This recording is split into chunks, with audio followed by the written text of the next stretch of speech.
So you think you're ready to jump into the entrepreneurial world and start your own business. Well, before you start shopping for Lambos online, you need to take a chill pill for a second and actually understand what it takes to start and succeed your own business. That's because so many people jump into a new business and have no idea what they're doing without learning the initial steps. That's why 20% of businesses fail in their first year, 45% of businesses fail by year 5, and 65% fail in 10 years. Look, I'm not trying to scare you, but only 1 out of 4 businesses actually make it to the 15-year mark. And these stats are getting even worse as our world gets more and more fast-paced. I created my first business when I was 16 years old.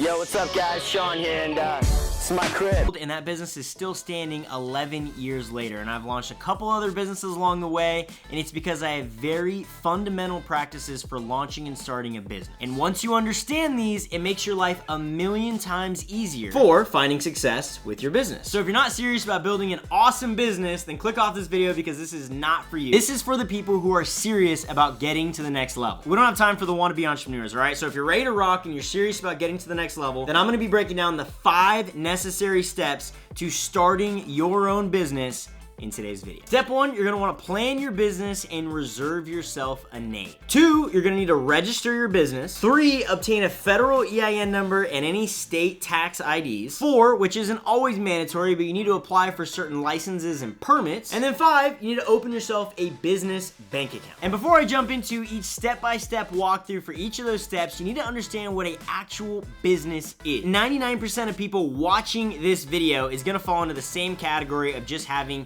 a simple LLC business. So what is an LLC? Well, an LLC stands for a limited liability corporation. Registering your business as an LLC essentially tells the government that, hey, my business is a separate entity in comparison to me as a personal individual. This comes with a whole slew of benefits because it essentially says, hey, everything that happens on the business is separate from me personally. Like if someone gets hurt on the job or you run into an issue with the lawsuit with the business, you are gonna have a lot harder time being personally liable for that, which is a good thing. You don't want someone suing your business and then taking everything you personally own. You only want the business assets at risk. And more importantly, from a mortgage standpoint, same goes for the income. When your business generates income, it's your business that is generating income. When you personally generate income, it is your personal income. They are separate. I know that a lot of people starting out, you are the business, but you need to understand that the business functions completely separate in comparison to you. And this is hands down the most important thing to understand when you are starting out in an entrepreneur life. The sooner you can separate your business from being a legit business to you personally, the better off you're gonna be. Not only from a qualification standpoint where you're going to get credit cards and loans and all that good stuff, but also from a liability standpoint for when you run into issues. It's not if you have issues with your business, it's when. I can't stress how important this is, but before we go into how to actually start that LLC, let's start with step 1. And step 1 is the most fun you'll have in creating a business out of this entire list. It is where your creative juices come into play, and that's figuring out what your business actually is, and more importantly, naming it. I know this sounds simple, but you're gonna wanna spend the most amount of time in this part of the process. The sooner you can figure out what your value proposition is, the better. And essentially all that is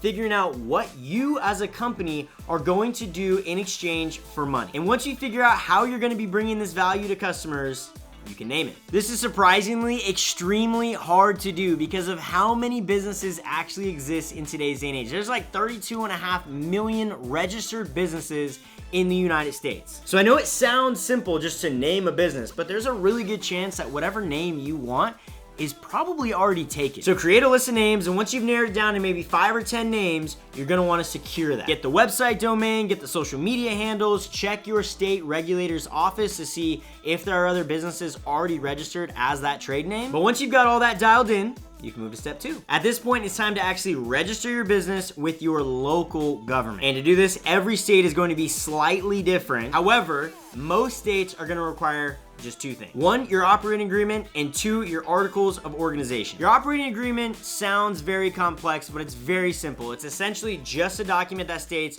who's going to be doing what with the company. So it pretty much eliminates that group project term mentality where one person's doing all the work, but everyone in the group's getting the good grade for it.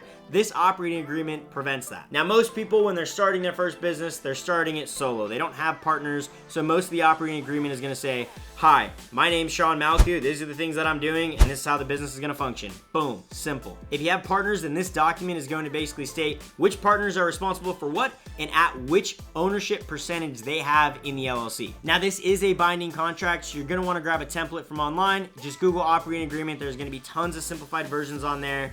You'll be all right. Then the Articles of Organization is just a super simple document that you get from your local government. You fill out and you submit it to them. This is what actually establishes your LLC with the state. Every state typically has a templated form that you just fill out. So just Google Articles of Organization for insert state here. So for us, Articles of Organization for Arizona. It's super easy. Once you have that filled out, you're gonna submit it with your state's corporate commission. To do that, again, go on Google, type in state of, insert state here, corporate commission entity filing. It'll be the first page for nearly every single state. This is where you upload that document and it goes into their queue to be reviewed. Keep in mind, this is gonna have a very small fee depending on your state. If you're serious about growing your business, then this fee means nothing to you. Easy peasy. Now moving on to step 3, you need to get federally registered so Uncle Sam can collect his piece of the pie. This is where you get your official EIN number. Now, an EIN number is essentially a social security number, but for your business. So remember, we're separating things: business,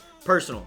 Business has an EIN number, personal has a social security number. We are separating those in the eyes of the IRS. Good news is that EIN numbers are free 99, so you can enjoy that savings before you absolutely lose all of your profits to the government. And to get your EIN, it's very simple. You go to the link, I'll leave a link down below, or if you just Google, of course Google's our best friend, EIN number registration, it'll take you to the IRS website, it'll walk you through the form that you fill out, and you'll get your EIN number instantly. Funny how they're like really quick in getting you an EIN number so you can pay taxes, but anything else that they do is gonna take forever. But all right, moving on to step 4. This one does not apply to everyone, but at this point, you need to be getting your licenses or permits if it's applicable to your business. Technically, you are a legit business now. You have your LLC filed with the state. You have your federal EIN number, so now you can go ahead and get any sort of license or permit for your business to be in good standing. And really, you're just doing this so you don't have any fees or penalties with your specific industry. So if you're a contractor, get your contractor's license. If you're selling goods, then you need to get your transaction privilege tax license. I can't really give guidance for this in this specific video because of how different it can be.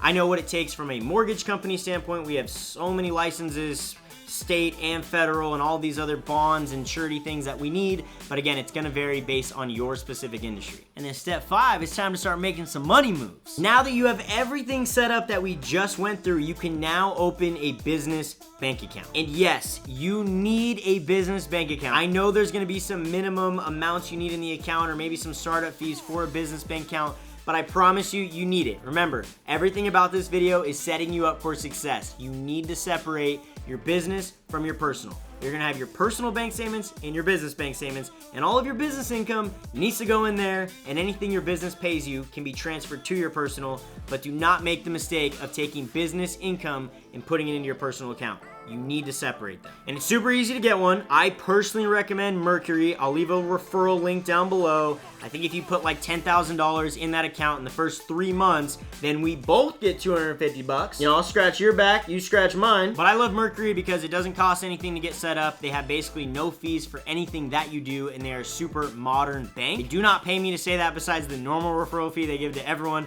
I just really love their platform. However, if you want a more traditional bank, or you want to do more stuff in person, then go to your traditional Wells, Chase, Bank of America. They will have minimum bank balance accounts. They might have startup fees, and they might have certain amounts you have to hit each month to stay in good standing with them. Do your research on banks. It doesn't really matter at the end of the day. However, you do want to get set up with a business bank account, and when you go to do that, they're going to ask for a couple of items. They're going to want your articles of organization, your operating agreement, your EIN number, and any licenses or permits you need to operate your business, which is essentially the exact same things we just did throughout this video. So that brings it all full circle. Look, setting up an official LLC and doing these necessary steps, I promise you, will set you up for success in the future and open up way more opportunities for you as an entrepreneur. It's weird, but the sooner you get serious about your business and you do these 5 steps, the better off and more successful you'll be. So don't be another statistic. Get started today and get serious about your business. It doesn't cost much to do it, and you'll thank me for it later. Anywho, that's it for this video. I hope you enjoyed it. I hope you learned something new. If you did, like button, comment, all that good stuff, and check out some of the other great videos